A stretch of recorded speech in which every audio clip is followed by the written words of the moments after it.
Assalamualaikum warahmatullahi wabarakatuh.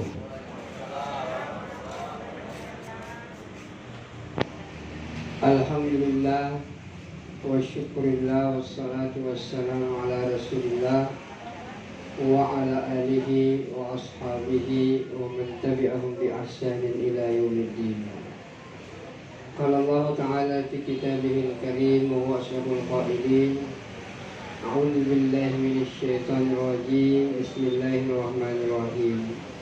Qul innal mauta alladzi tafirruna minhu fa innahu mulaqikum thumma turadduna ila 'alimil ghaibi wasy-syahadah fa yunabbi'ukum bima kuntum ta'malun. Qala Rasulullah sallallahu alaihi wasallam, idza mata ibnu adama inqata'a amaluhu illa min salasin sadaqatin jariyah aw ilmin yuntafa'u bihi aw waladin salih yad'ula aw kama qala Rasulullah sallallahu alaihi wasallam. Ibu-ibu, bapak-bapak, hadirin hadirat jamaah tazkiratul maut, khususnya keluarga besar almarhum Andi Pak Patahangi bin Andi Patahangi. Mudah-mudahan Allah Subhanahu wa Ta'ala memberikan rahmat dan hidayahnya kepada kita semua, dan khususnya kepada almarhum. Semoga kuburnya dilapangkan oleh Allah dan ditempatkan di tempat yang layak di sisi Allah Subhanahu wa Ta'ala. Ibu-ibu dan bapak-bapak rahimakumullah, sebenarnya persoalan kematian ini adalah persoalan yang sudah sering terjadi. Di mana-mana kita melihat ada orang meninggal dunia, dan di mana-mana juga kita melaksanakan acara yang seperti ini. Hadirin jamaah tazkiratul maut rahimakumullah, kalau saya tidak salah, Puang Andi Pak Barak Patahangi ini umurnya berapa? 56. Berarti dia sudah hidup di dunia ini selama 56 dan pahalanya sudah berhenti. Tidak ada. Rasulullah SAW menjelaskan, apabila anak cucu Adam meninggal dunia, maka berhentilah pahalanya, kecuali ada 3. Yang pertama itu adalah sedekah jariyah, yang kedua adalah ilmu yang bermanfaat, dan yang ketiga adalah anak saleh. Bukan hanya anaknya saja, tetapi anak saleh, orang yang saleh yang mendoakan almarhum, maka semuanya itu akan menambah pahalanya di sisi Allah Subhanahu wa Ta'ala. Tadi kita sudah bacakan Yasin, dan ini anak-anak saleh kita semuanya, dan kita semua orang-orang saleh membacakan Al-Fatihah, membacakan surah Yasin. Kita niatkan untuk almarhum, maka insya Allah pahalanya diterima di sisi Allah Subhanahu wa Ta'ala. Hadirin jamaah tazkiratul maut rahimakumullah. Jadi kita tidak terlalu panjang untuk memperbincangkan tentang kematian. Yang saya hanya ingin menekankan itu adalah bekal-bekal yang kita akan bawa setelah kehidupan di dunia ini. Saya ingin menyampaikan kepada hadirin semua bahwa kita ini manusia tidak terlalu lama hidup di dunia. Kalau kita pakai bahasa Nabi, Nabi katakan a'mar ummati baina sittin wa sab'in.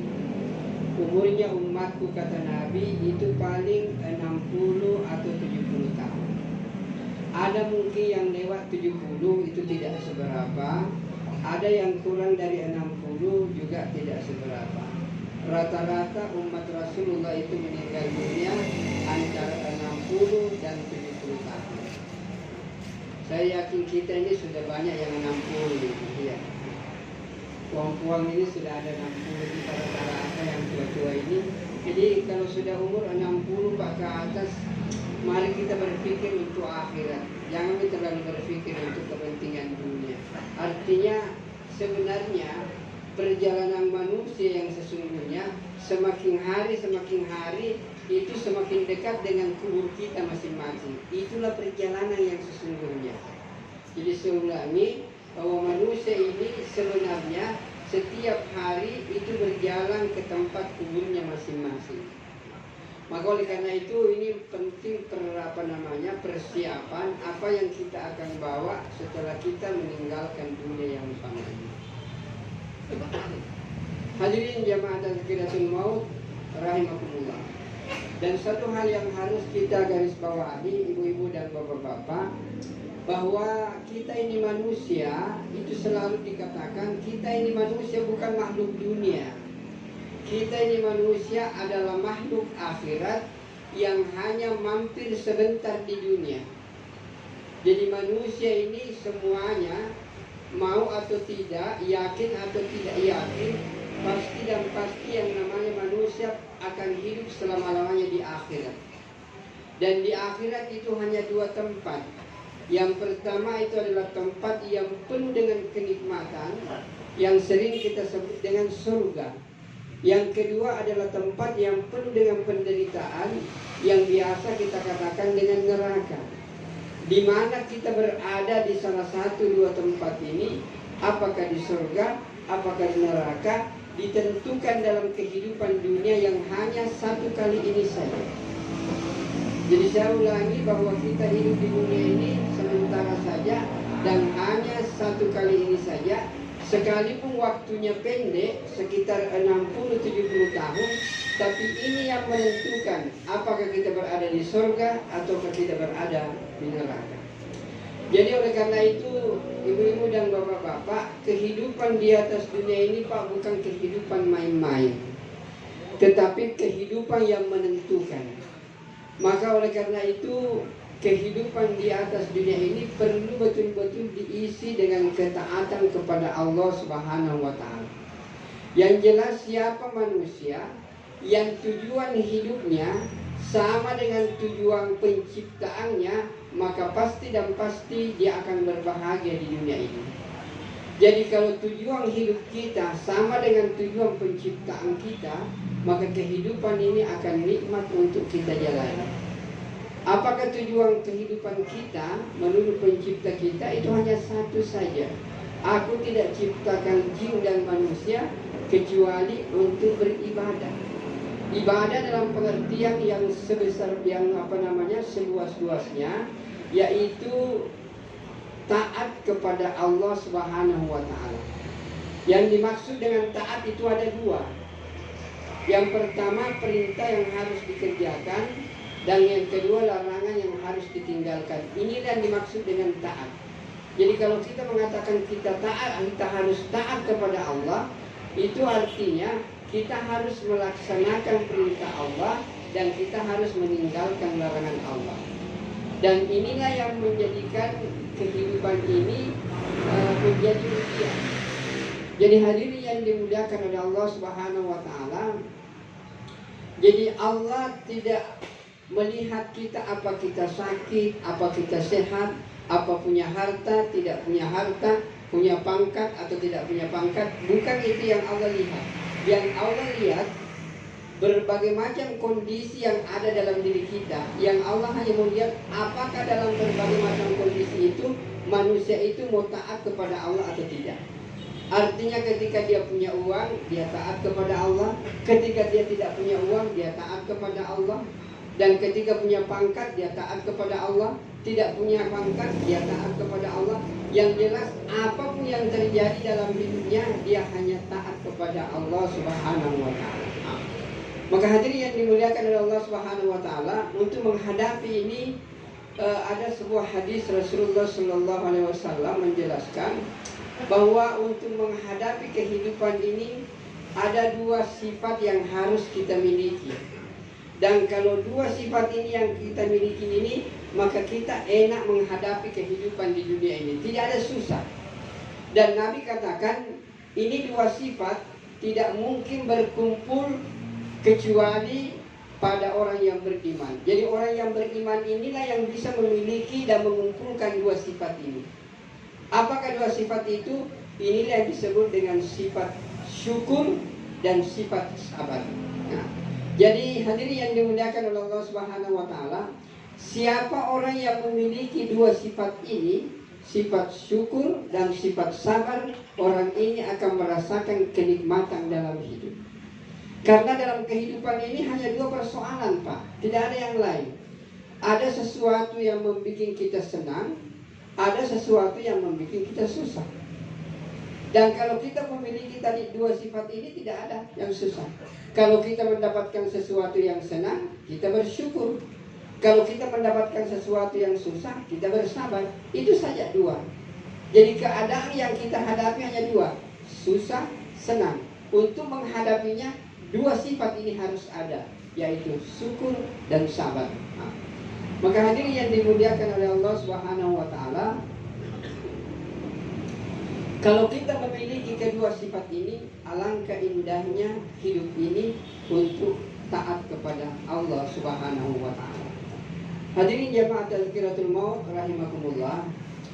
Mari kita masuk kepada inti pembahasan yang tadi saya katakan, bahwa apabila orang meninggal dunia, maka berhentilah amal ibadahnya. Jadi kita punya saudara, orang yang kita hormati, orang yang kita sayangi, Andi Patahangi Andi Patahangi ini sudah berhenti amalannya. Tidak mungkin lagi dia sholat, tidak mungkin lagi dia puasa, tidak mungkin lagi dia zikir, tidak mungkin lagi dia tahajud, habis semuanya. Tapi pahala tidak bisa berhenti kalau dia memiliki tiga ini. Yang pertama, sedekah jariyah. Nah, kita sudah melihat tadi ahli bait ini banyak bersedekah, dan hebatnya di sedekah kemarin itu saya berbincang dengan salah seorang guru besar di Unhas.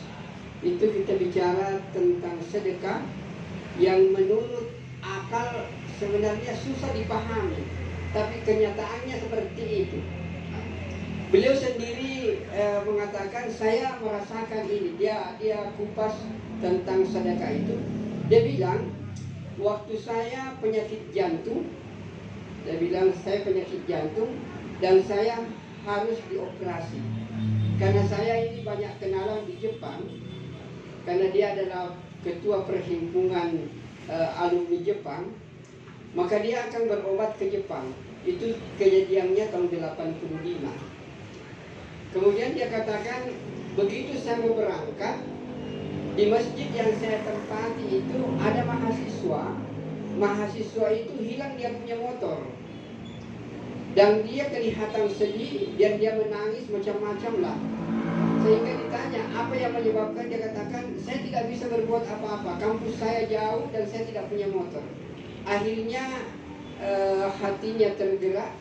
Kemudian dia sampaikan kepada istrinya, Bu, itu sebahagian ongkos kita untuk operasi, lebih baik berikan kepada anak mahasiswa ini. Maka dikasihlah uang 5 juta untuk membeli itu motor. Hadirin yang mulia, apa yang terjadi? Kemudian dia berangkat ke Jakarta.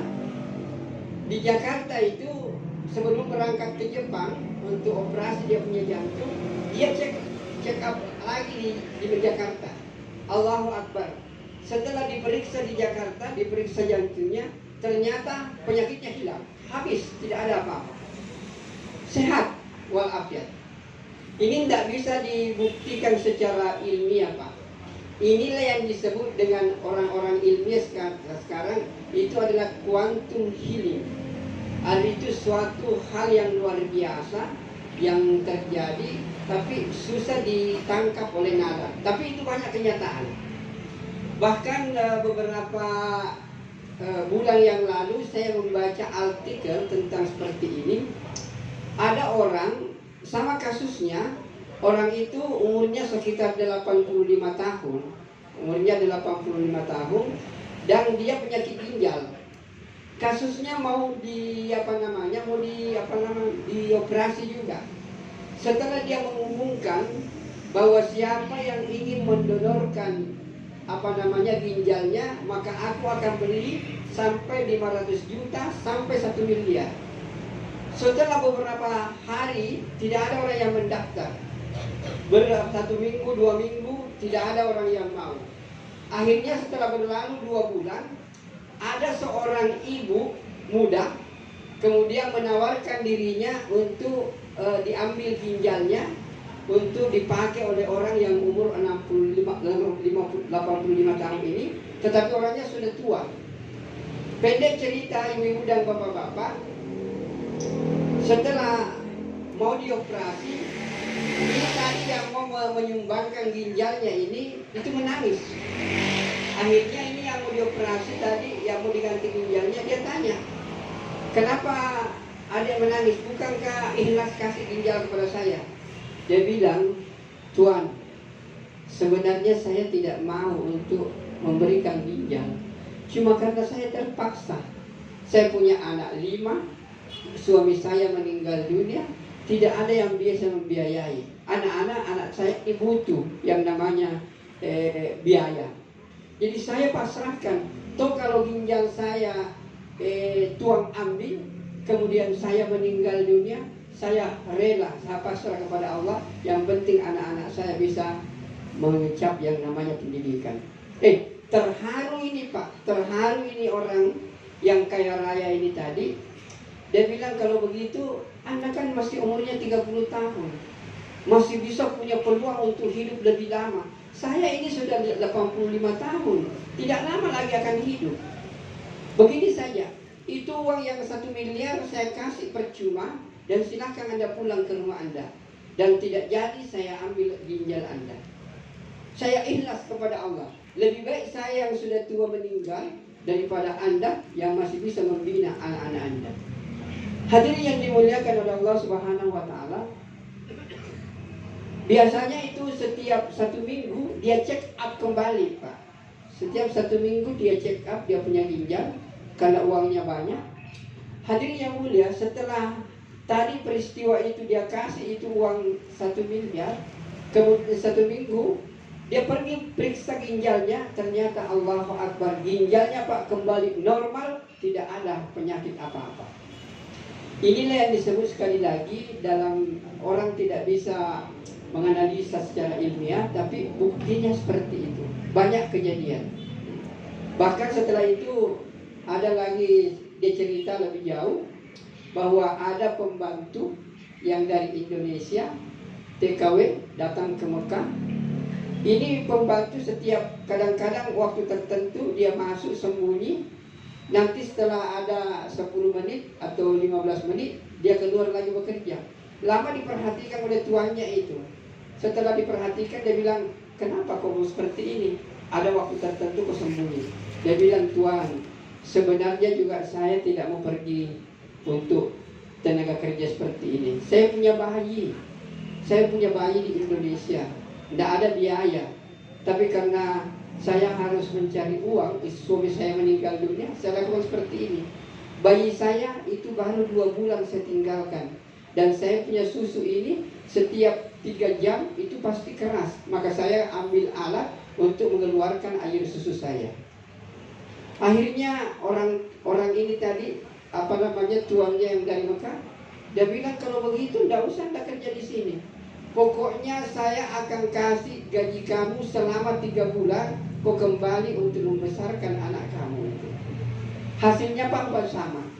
Setelah orang ini kembali ke Indonesia, yang tuan ini kembali periksa dia punya paru-paru dan ginjal, Allahu Akbar, semuanya sehat walafiat.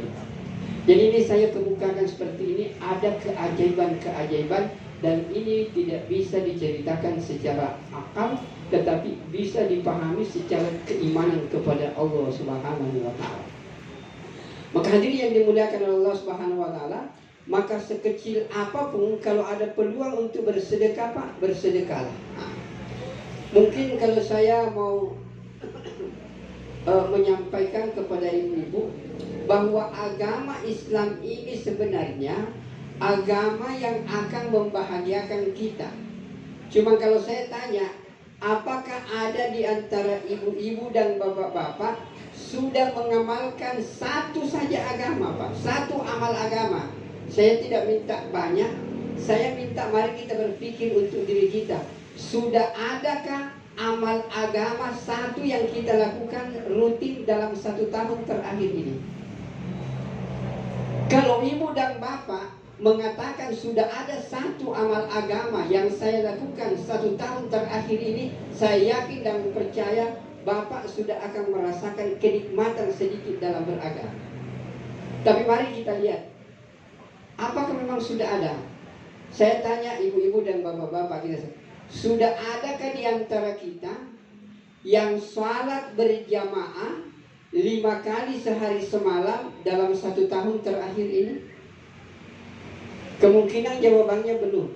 Mari kita lihat diri kita masing-masing.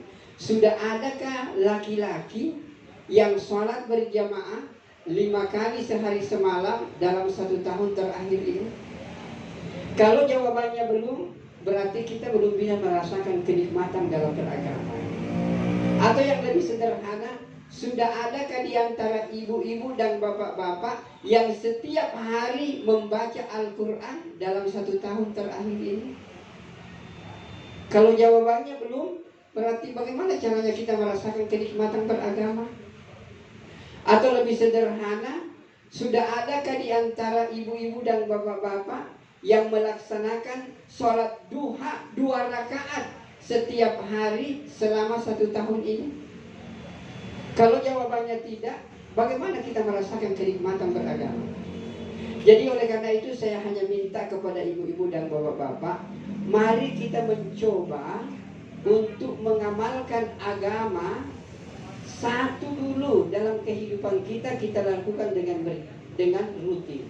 Karena Allah Subhanahu wa taala lewat nabinya mengatakan, ahabbul amal ilallahi aqwamuha wa in qalla. Amal yang paling disukai oleh Allah adalah amal yang rutin dikerjakan sekalipun jumlahnya sedikit. Misalnya sholat sholat kalau wajib tidak bisa ditawar, Pak. Karena sholat wajib ini adalah kewajiban bagi kita, kalau ditinggalkan dosa. Tapi amalan sunat, taruhlah misalnya sholat tahajud. Kalau ibu tidak bisa lakukan 8 rakaat, boleh 6. Tidak bisa 6, boleh 4. Tidak bisa 4, boleh 2. Yang penting rutin kita kerjakan. Kalau ada amal rutin yang kita kerjakan, insya Allah akan merasakan kenikmatan dalam beragama.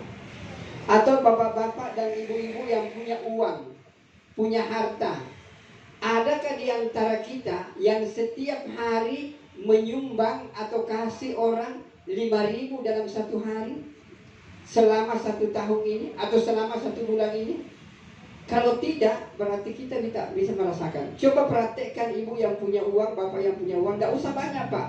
5.000 setiap hari kita sumbangkan kepada orang yang berhak, itu kita akan merasakan kenikmatan dalam beragama. Maka hadirin yang dimuliakan oleh Allah Subhanahu wa taala, namun demikian saya ingin menekankan bahwa ada amal yang paling tinggi nilainya sebagai bekal untuk masuk ke dalam liang kubur, Pak. Tadi itu sedekahul jariyah, kemudian yang kedua adalah ilmu yuntafa'u bihi. Yang dimaksud dengan ilmu yang bermanfaat sama tadi. Ilmu itu, Pak, yang namanya ilmu yang bermanfaat adalah ilmu yang diamalkan. Kalau ilmu itu tidak diamalkan, tidak ada manfaatnya. Bahkan dikatakan al-ilmu bila amalin kasajari bila tamarin. Ilmu yang tidak diamalkan seperti pohon yang tidak berbuah. Jadi kita tanam kelapa sudah tinggi tapi tidak ada buahnya, paling kita berteduh tapi tidak terlalu banyak manfaatnya. Beginilah ilmu yang tidak diamalkan. Makanya ajarkanlah orang ilmu, tapi perlihatkan kepada orang bagaimana mengamalkan itu ilmu. Agama kita ini 3, Pak, tolong dipegang kuat-kuat. Agama kita hanya 3. Kalau ibu dan bapak amalkan ini 3, agama ini akan bagus. Yang pertama, pelajari agama. Yang kedua, amalkan agama. Yang ketiga, sampaikan agama, barulah agama ini akan menjadi baik. Pelajari Al-Quran, amalkan isinya Al-Quran, kemudian sampaikan kepada orang lain isi Al-Quran. Pelajari hadis, amalkan hadis, kemudian sampaikan kepada orang. Itulah agama, Pak. Jadi kalau kita memahami agama 3, pelajari, amalkan, sampaikan, maka agama akan tersebar dan agama akan diamalkan dalam kehidupan. Hadirin jamaah Tadkiratul Maut rahimakumullah. Namun di antara amal-amal ini yang paling penting sebenarnya itu adalah salat. Saya ingin menekankan kepada kita semua bahwa salat ini satu-satunya ibadah yang tidak bisa dilakukan oleh makhluk yang lain kecuali manusia. Tidak pernah kita lihat binatang salat. Tidak pernah kita lihat tumbuh-tumbuhan salat. Tidak pernah kita lihat burung-burung salat. Yang bisa mengerjakan salat ini hanya manusia. Tapi kalau puasa, boleh. Kita bisa paksa itu burung salat. Kita bisa paksa binatang salat. Taruh misalnya, ambil ayam, kurung dia. Jangan kasih makan, jangan kasih minum. Mulai fajar sampai terbenam matahari, pasti bisa puasa. Tapi bagaimanapun juga dipaksa, tidak ada yang bisa melaksanakan salat. Karena salat ini adalah ibadah inti manusia. Tidak ada yang bisa kerjakan kecuali manusia. Oleh karena itu, ketika kita memahami Allah menciptakan manusia untuk beribadah, ibadah yang paling tinggi nilainya adalah salat. Maka kalau salat ini ditegakkan orang ini, maka kehidupan akan jadi baik. Dan orang yang tidak menghidupkan salat, mengerjakan salat, berarti orang ini salah dalam mengamalkan kehidupan ini, salah dalam menjalani kehidupan ini. Karena salat ini adalah ibadah inti. Hadirin yang dimuliakan oleh Allah Subhanahu wa taala, seperti kita punya orang tua saudara ini yang di Barak Patahangi sudah berada di dalam kubur, yang pertama diperiksa itu salatnya. Apabila salat ini baik, maka semuanya akan jadi baik. Tapi kalau salat ini bermasalah, kehidupan akan susah. Maka oleh karena itu, sebelum kita semua meninggalkan dunia ini, mari kita lihat diri kita masing-masing. Sudah bagaimana salat yang kita kerjakan. Bahkan tadi di kampus kita baca sebuah buku, kemudian kita diskusikan. Ada seorang pengarang buku mengatakan begini, bisa kita renungkan bersama. Seandainya, dia bilang, seandainya umat Islam di seluruh dunia, dimanapun dia berada, tidak usah 100% Pak, 50% saja laki-laki salat berjamaah 5 kali sehari semalam, maka pasti dan pasti Allah akan turun tangan memperbaiki keadaan. Saya ulangi. Dan Bapak bisa lihat dimanapun kita berada, di kompleks mana, di kampung mana, di desa mana, dia hanya mengatakan seandainya umat Islam 50% saja laki-laki itu melaksanakan sholat berjamaah 5 kali sehari semalam, maka Allah Subhanahu wa ta'ala akan memperbaiki keadaan umat ini. Tapi cobalah lihat kenyataan sekarang Pak. Mungkin kalau maghrib masih banyak pun, kemudian Isya, tapi yang jadi persoalan adalah subuh. Kalau seandainya sholat subuh itu sudah jangankan Pak 50% saja laki-laki di kampung itu, di tempat itu sudah sholat berjamaah di masjid, maka yakin dan percaya Allah akan memperbaiki keadaan. Ini yang harus menjadi perhatian bagi kita semua untuk melihat. Jadi kalau kita mau memperbaiki keadaan Pak, kalau saya pribadi, tidak perlu kita terlalu demo kiri kanan, berteriak di mana-mana. Perbaiki hubungan kita dengan Allah. Kenapa kita tidak merayu Allah? Kenapa kita tidak menangis kepada Allah? Dan akan memberikan ketenangan dalam hidup kita hanya Allah. Yang akan merubah kehidupan ini hanya Allah. Maka mari kita dekatkan diri kepada Allah Subhanahu wa ta'ala. Jangan sampai terlambat, nanti kita meninggal dunia baru kita sadar terlambat Pak. Maka hadirin yang dimuliakan oleh Allah Subhanahu wa ta'ala, maka salat ini adalah ibadah inti. Kalau salat ini baik, kehidupan akan jadi baik. Bahkan hadirin yang mulia, kalau bapak dan ibu mau yakin betul bahwa salat itu adalah segala-galanya, coba cari Pak, saya langsung pintas saja. Cari satu keluarga, satu rumah, perhatikan baik-baik. apabila bapaknya sholat, ibunya sholat, anak-anaknya sholat semuanya, yakin dan percaya kalau ada keluarga seperti ini, pasti keluarga itu hidup tenang, bahagia dan damai, sekalipun hidup di bawah garis kemiskinan. Begitu hebatnya yang namanya sholat ini. Maka hadirin yang dimuliakan oleh Allah Subhanahu wa Ta'ala, maka sholat inilah yang disebut Nabi sebagai tiangnya agama. Mari kita bacakan hadisnya. Nabi katakan, as-sholatu imaduddin, faman aqamaha faqad aqamaddin, wa man tarakaha faqad hadamaddin. Sholat itu adalah tiangnya agama. Siapa yang mendirikan sholat, orang itulah yang mendirikan agama. Dan siapa yang meninggalkan sholat, kata Nabi, orang itulah yang menghancurkan agama. Jadi sebenarnya agama ini yang hancurkan bukan orang di luar Islam, tetapi orang Islam sendiri yang menghancurkan agamanya karena mereka tidak melaksanakan sholat. Jadi hadirin yang dimuliakan oleh Allah Subhanahu wa Ta'ala, mudah-mudahan kita sadar dengan adanya kematian seperti ini, bahwa kita pun juga akan meninggal dunia. Tapi saya hanya meminta bahwa agama ini akan tegak, baik di dunia, di kubur, sampai di hari kemudian, apabila salat ini betul-betul baik. Maka oleh karena itu, marilah kita dalam kehidupan ini perbaiki terus yang namanya ibadah salat kita. Kemudian di rumah tangga, yang pertama betul-betul harus diperhatikan adalah anak-anak kita ini dibiasakan untuk salat, Pak. Bahkan Nabi katakan begini, kalau anak kamu sudah berumur 7 tahun, paksa dia sholat. Dan kalau anak kamu sudah berumur 10 tahun, dia belum sholat, Nabi katakan pukul dia. Tapi bukan memukul untuk menyakiti, tapi pukulan yang mendidik. Makanya Nabi pun juga mengajarkan, kalau kita mau memukul anak yang tidak sholat, ambil rotan, Pak, tidak diangkat tangan seperti ini. Tetapi caranya begini, ini tangan lengket di badan, ambil kayu atau rotan dipukul begini. Ini tidak sakit, karena memang tujuannya bukan untuk menyakiti, tujuannya adalah untuk mendidik. Bahkan Nabi katakan, rumah yang akan berberkah itu adalah rumah yang menggantungkan cambuk, kemudian tunjukkan kepada anaknya, nak, kalau kau tidak sholat saya akan pukul kamu. Kira-kira masih ada orang yang gantung cambuk sekarang, Pak? Susah lagi untuk kita dapat.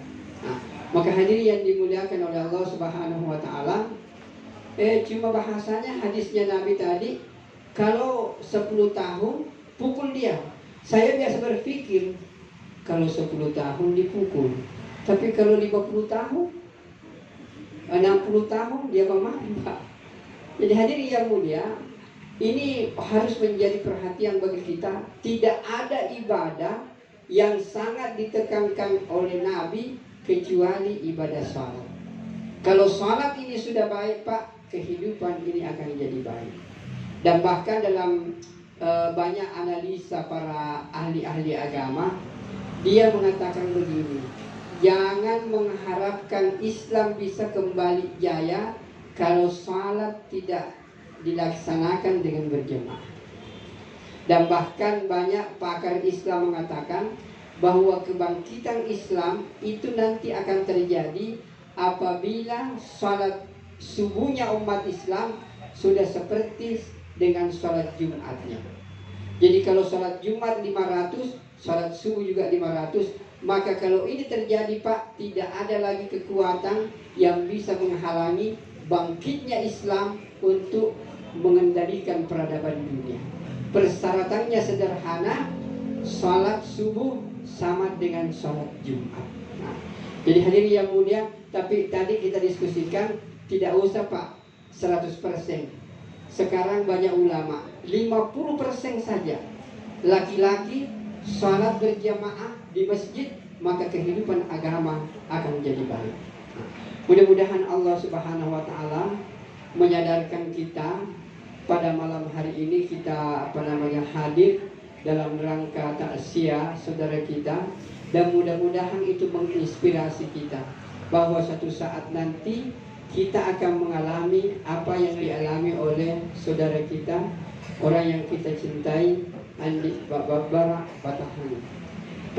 Pasti dan pasti saya akan meninggal dunia, ibu-ibu dan bapak-bapak pun juga akan meninggalkan pada ini. Maka hadirin yang dimuliakan oleh Allah Subhanahu wa taala, kemudian dalam rangkaian tadi itu awaladun saleh yada'ula. Jadi mari kita, yang terakhir itu adalah amal itu masih tetap bertambah apabila ibu-ibu dan bapak-bapak kita doakan kepada orang yang meninggal, kita bacakan Al-Fatihah, terutama kepada anak yang ditinggalkan, bacakan Fatihah, bacakan Yasin dan lain sebagainya, kirimkan kepada beliau, insya Allah akan sampai. Maka hadirin yang dimuliakan Allah Subhanahu wa taala, sebagai penutup saya mohon kepada semua yang hadir pada malam hari ini, dari lubuk hati yang paling dalam, mari kita bacakan surah Al-Fatihah kepada almarhum. Mudah-mudahan bacaan kita ini menambah perbendaharaan dalam menghadapi kehidupan yang sangat luar biasa di alam kubur, alam penantian. Wa ala hadhihi niyya wa kullu niyya salihah. Al-Fatihah. A'udzu billahi minasyaitonir rajim. Bismillahirrahmanirrahim. Alhamdulillahirabbil alamin. Arrahmanir rahim.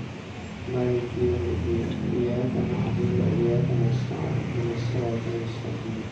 Shiratal ladzina an'amta 'alaihim ghairil maghdubi 'alaihim waladdallin. Amin ya rabbal alamin. Jadi sebagai kesimpulan, ibu-ibu dan bapak-bapak, yang pertama, kita semua akan meninggal dunia, maka kita harus ada persiapan untuk meninggalkan dunia. Kemudian yang paling tinggi nilainya dalam persiapan ini, inilah salat. Pelihara salat ini dengan baik. Kemudian untuk menghadapi kehidupan, ada susah, ada senang, kita diberikan senjata dua, syukur dan sabar. Susah, kita sabar, senang, kita syukur.